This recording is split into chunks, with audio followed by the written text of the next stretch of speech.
Good day and most welcome to Heidegger 1558.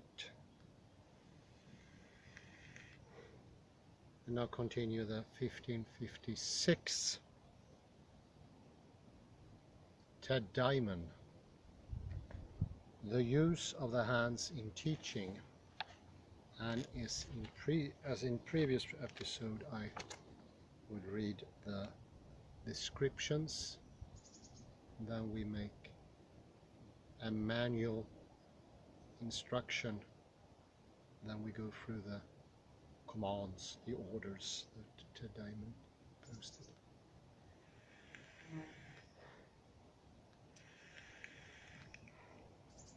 This is chapter 5 of the book. Hands on the back of the chair.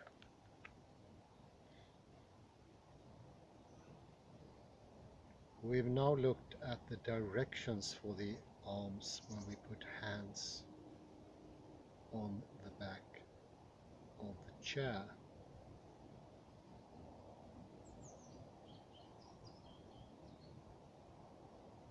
This is one aspect of the procedure that people find somewhat difficult.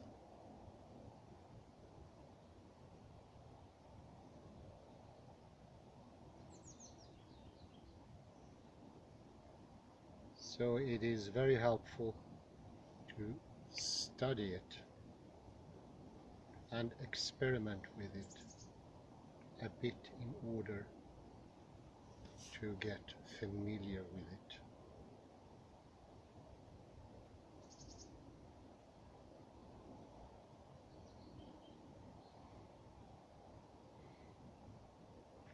As you get more comfortable doing it,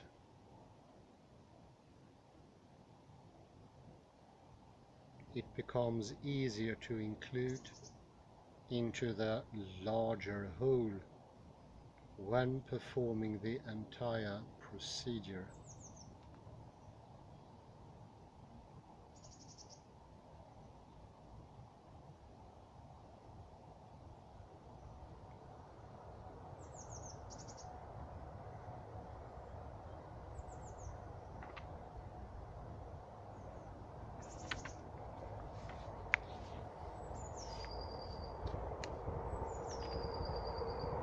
Which has a definite purpose that has to be understood to get its full benefit.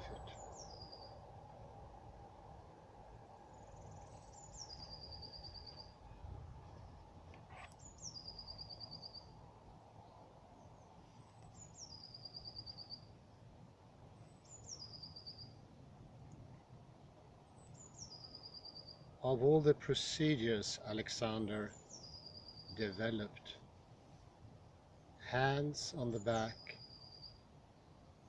of the chair is one of the most important and also one of the most difficult.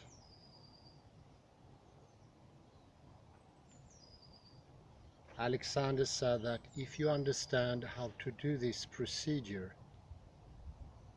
you have everything you need to use your hands in teaching.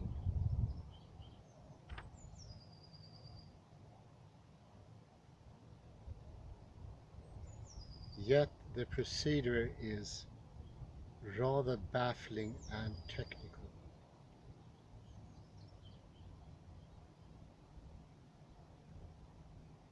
And is by no means easy to understand nor to master.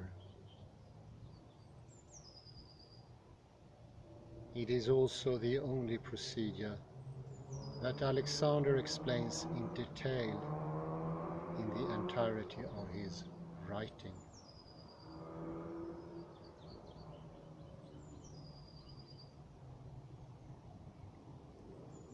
We have to understand first of all, putting hands on the back of the chair is a re-educational procedure.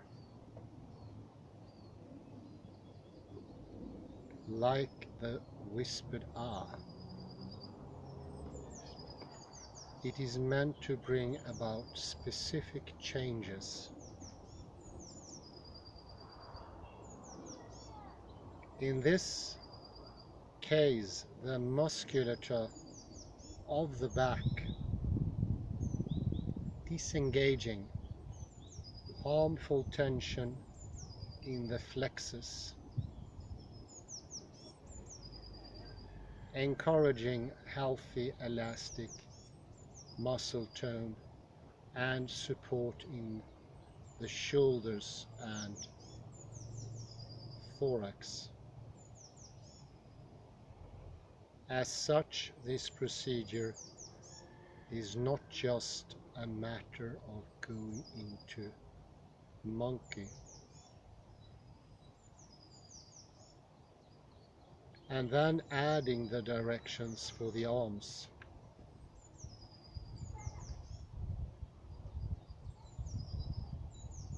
Because the proper use of the arms really comes out of understanding how the arms coordinate with the trunk and legs as a complete system.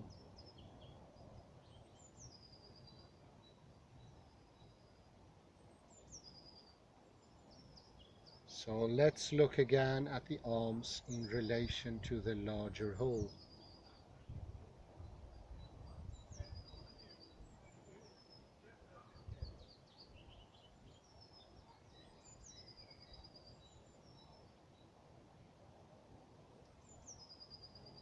Remember as you work on this procedure that it is meant to be a work in progress. I think that is very important. You need to get rid of the idea of right and wrong. Let's get into the fractal understanding of development, where everything is stepwise. I think this rings a bell with the lecture series as a whole, where we try to evict the idea of a truth out there, which is correct or not correct.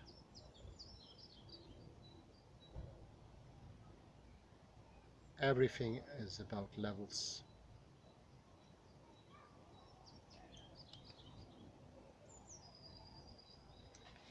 If you don't feel you are getting anywhere, stop and rethink it.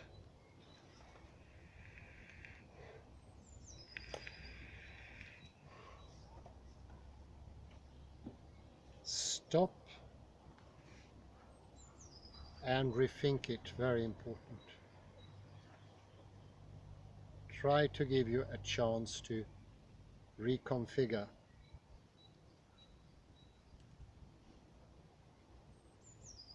To see it differently. This procedure is something we need to explore and experiment with.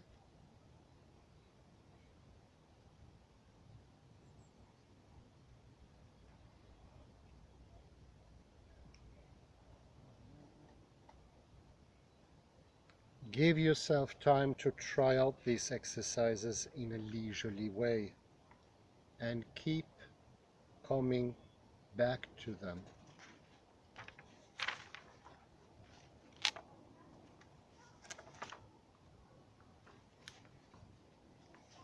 Extensor support and use of the arms. Although it may seem obvious, it is important to reiterate that the most important part of the hands on the back of the chair procedure is the basic directions, because everything flows out of this.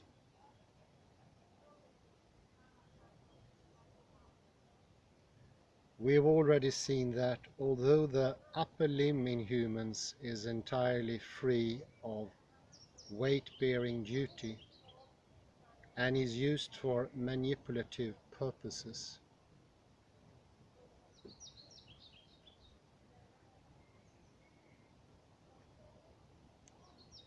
the upper limb evolved from and is based on an earlier design in which all four limbs were used for support.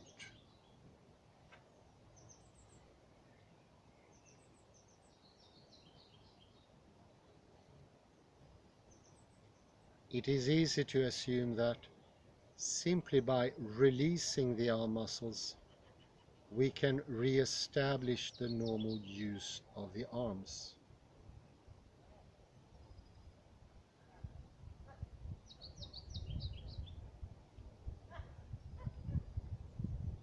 But the arms function as a kind of subset of the extensor system, which must actively support the shoulders and arms.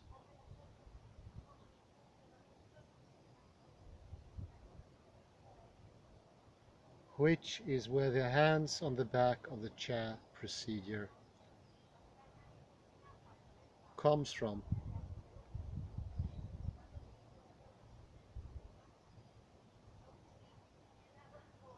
To establish the total pattern, we of course have to spend time directing and place ourselves in a mechanically advantageous position that puts a demand on the extensors and encourages us as much elasticity and antagonistic action of the neck, leg and back muscles as possible.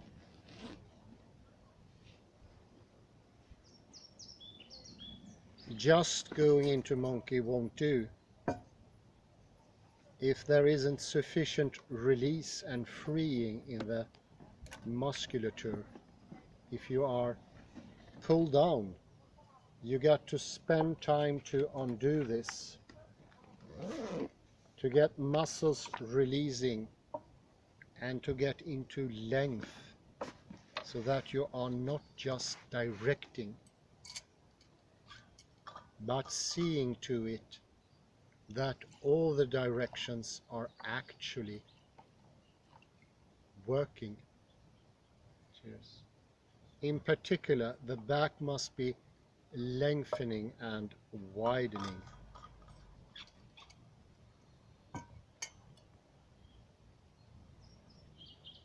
The ribs and chest must be free.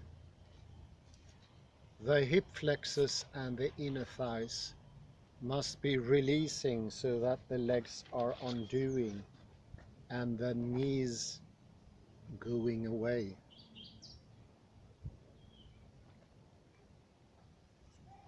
As this happens,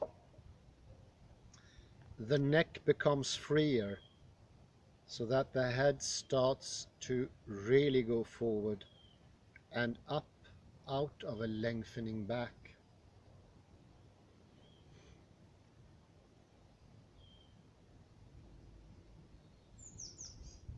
And you must be able to maintain this while going into monkey or inclining forward in the chair.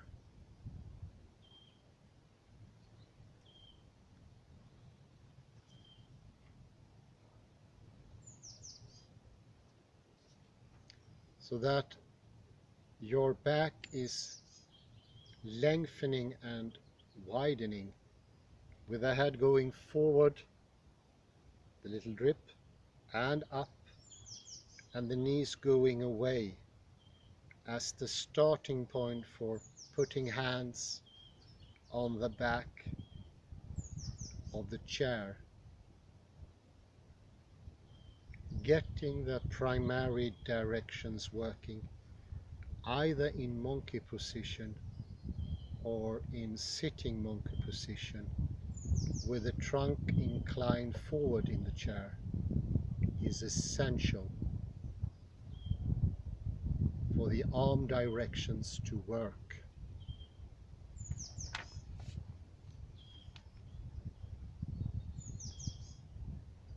The next requirement is to establish the arm position that is going to link the arms with the trunk, so that the trunk will be supported by the arms into the back.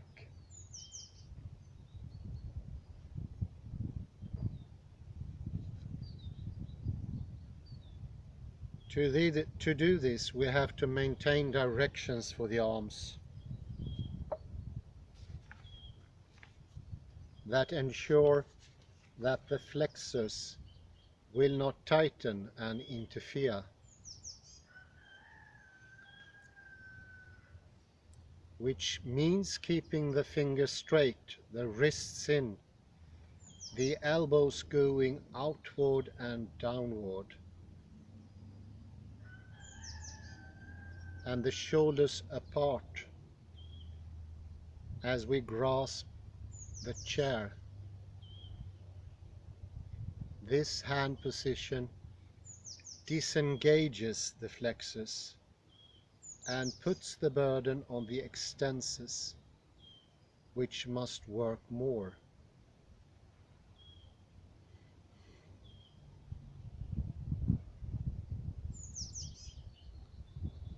All these directions are inhibitory or preventive, maintaining the length in the arms, wrists and fingers.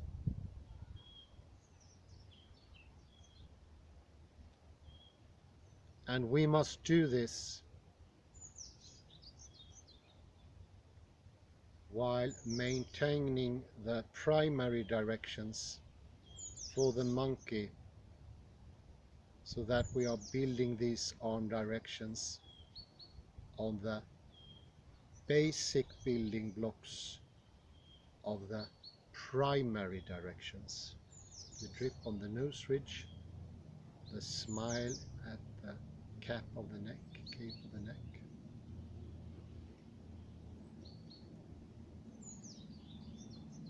The final part of the procedure is to think of pulling to the elbows to widen the upper parts of the arms. Yeah. We must continue to maintain the primary directions and the arm directions. If things work well, the widening of shoulders begins to engage the support of the trunk.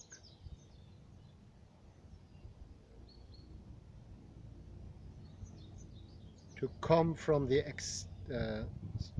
this is crucial because we want the support of the trunk to come from the extensors,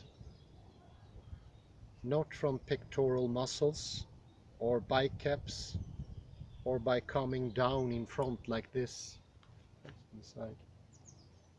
So not pectoral, not biceps, or by coming down in front. This is the nasty movement. It feels really painful to do it.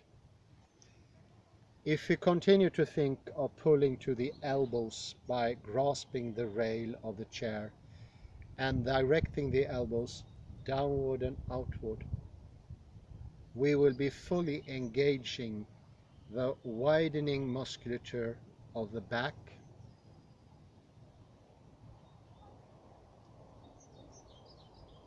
and encouraging maximal mobility of the ribs and intrathoracic capacity.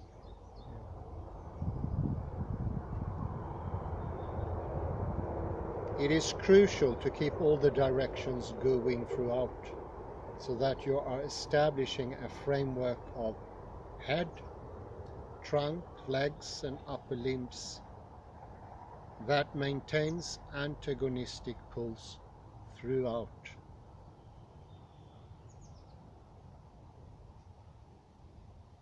If you succeed in this, then the system can let go into more lengthening and widening, which brings about the maximum elasticity of the back, associated with a minimum of muscular tension. by engaging the widening musculature of the back.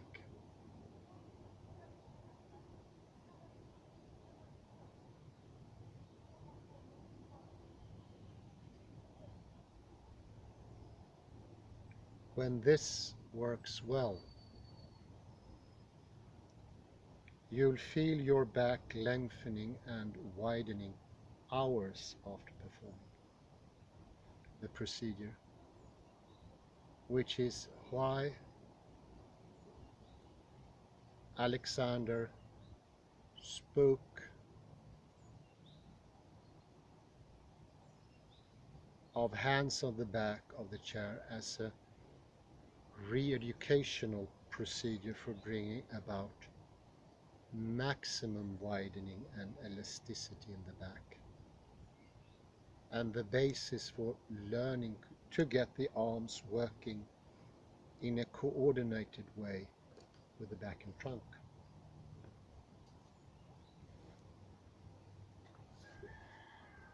Let's look now at how to execute the entire hands on the back of the chair procedure, beginning with going into monkey, using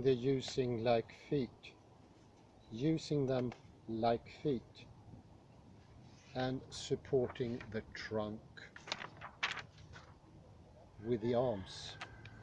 So if you do this movement, the arms are helping the trunk.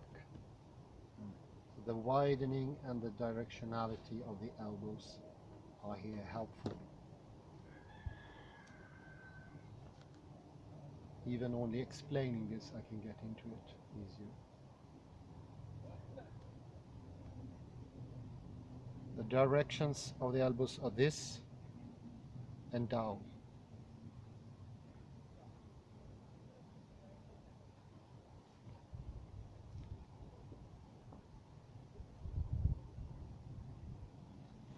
So we can pause there. So we will start with first the monkey procedure. We also just stand a bit more shoulder wide. Yeah, that's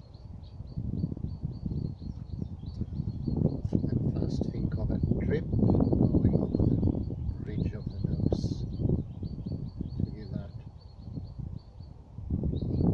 infinitesimal small indication of the forward little drop of the head.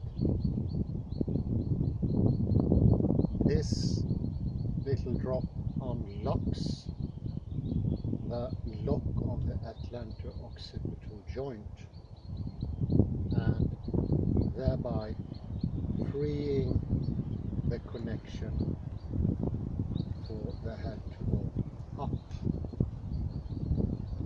And this is a smile in the neck, right here, there. You can literally see the cervical here. Their protrusions are evident. And that will make the head twirl on this. It's very light here. The lightness comes directly here with the yes, released, and we combine that with a lengthening in the vertical axis and a widening here. And the widening is important to bring in the extensors. They start already here. So it's a, one could say, it's a practice of engaging the extensor muscle system in the body. Extensors expand, flexors are shortening the stature if already used. So we keep that nice balance in the neck. Yeah, fantastic, very elegant. And and the widening, the lengthening in the vertical axis going all the way down to the lumbar region. And I will now try the difficult hand. See, this is just fantastic. It's such a difference even to yesterday. Moves freely, and we can add a direction going outwards and down here from the elbow to engage the extensors even more. Fantastic.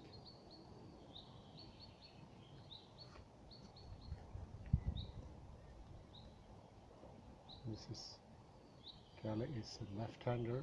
It's also free, and remember that smile in the cape of your neck. This was helping with the upward direction. Marvelous, fantastic. Keep widening, keep lengthening, and to make it even more difficult. It is a difficult position, the monkey. It can take a long time to get into the basics, but it's well worth it. We humans are made to use the extensors, just as all quadrupedal animals, and all animals on Earth actually, for our daily doings. We now add a direction with the knees forwards. Yes, it releases so nicely. And think of a direction in the feet, the toes, the middle toe go directly in that trajectory.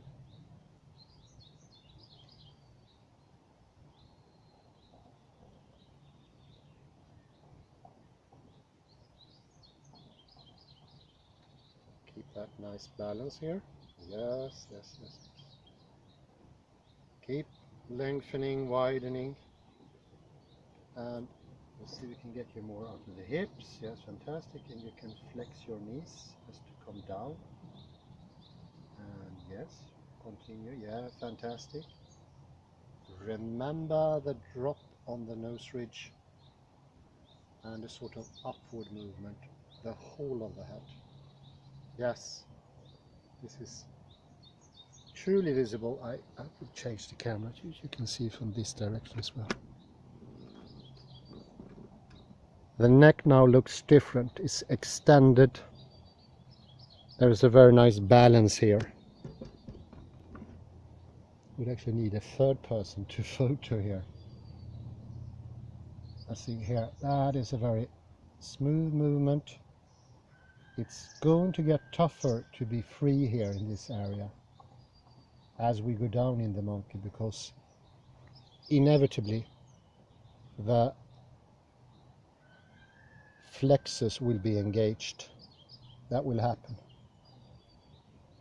Think also of a widening here over the chest area as to engage expansion.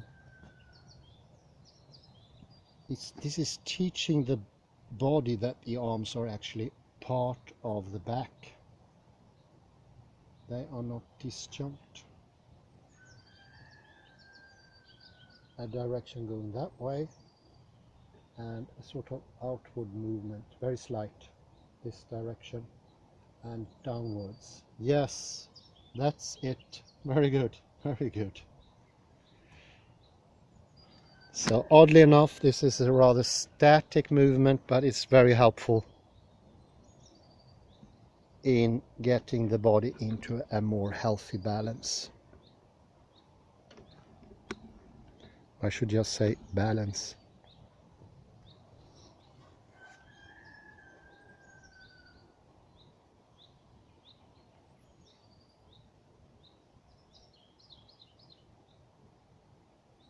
So, direction there. Continue to give yourself directions as to the drop on the ridge of the nose. Yes, very good. And the direction going this way. and add with that a smile here, and think about the skull going up here, as we can see here, and how it is nicely balanced on the very upper top of the spine, where we find the atlanto-occipital joint, or the atlanto-occipital cervical. This is the uppermost of the cervical and most important of the head balance, because all the balance is here. And it works hand in hand. Oddly enough, the balance of the head can be improved even in this taxing position. It's a strain. But since it's, as I said before, mechanically advantageous position, it's a position of mechanical advantage. Let me reformulate it. Therefore, this ease can come about even in this strenuous action. Yes, and it's here. It's very free. Take that freedom, lengthening the back, widening the back, and now you can feel that the arms are closer connected to the back. They are not added later on in evolution, as maybe Jacob thinks. They are all part of an integral unit, a body, one body.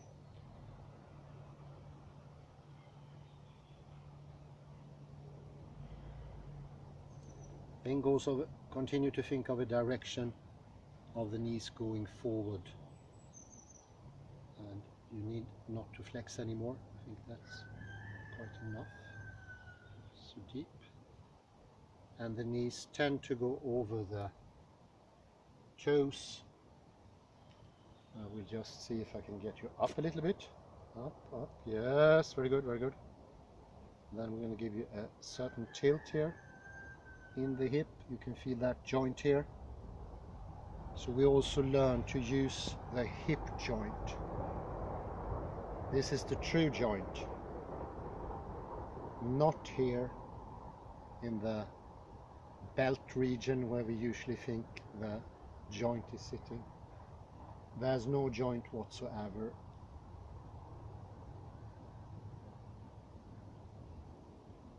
Often people get lumbar problems by trying to bend themselves in the belt region. We're talking maybe a few centimeters, 1 inch under the navel umbilical place. It's further down. Here we have the hips. Yes, continue to think your directions. Expand, you can expand more. Yes, very good. Fantastic. I'm just going to point very, very straight. You're very balanced, you're very straight here. Here is where inside of the skull the connection is. The whole of the skull that brings the cord of the back into the skull, the connection between the brain and the column, spinal column.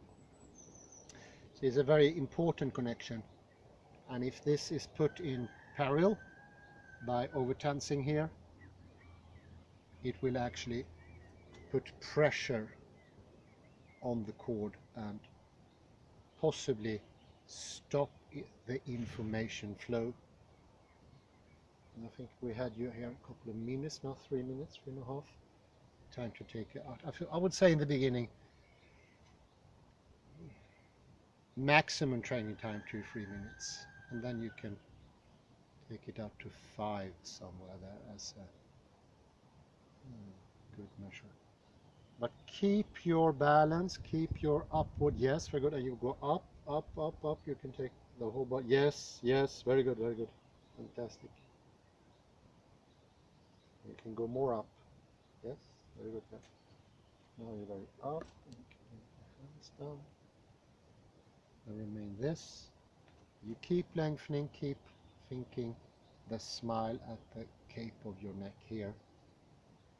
And that should all start with a little droplet, I would say, not a full drop. That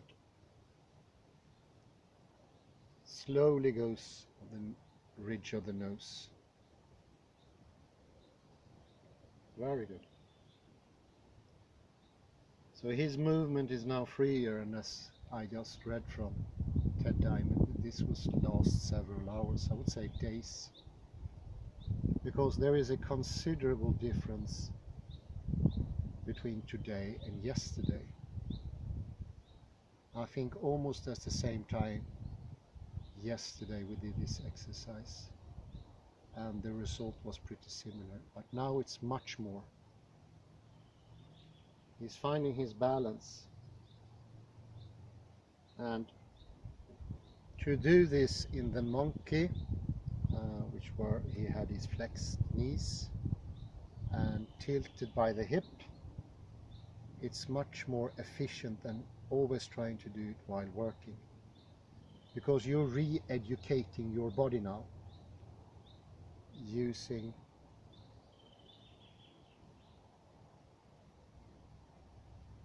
your extensors instead of your biceps, your pectoral muscles, because you need to expand here instead. And usually people brace themselves here, down here. They lock their hips, and then we also lock our joints. But this, and this is very important, it's a re-educational process. It detests right and wrong. The right and wrong, the classical thinking, has no place here. It's always a fractal improvement. We don't have any definite yes or truth. We don't have an essence of reality somewhere else. I think that it was actually what brought on this problematic thing. And we check now if, yeah, there's a very free movement here. One can also think of an egg balanced on a spoon, because that balance here, the head on the cervical spine, is a very fragile balance. It's set off with a thought. A thought is enough. And I think this also goes to show the importance of understanding the value of one's thinking, that they have a huge impact. So just I have to put it into the camera. Look at that shield of his back. We say ryggsköld, the proper term in English.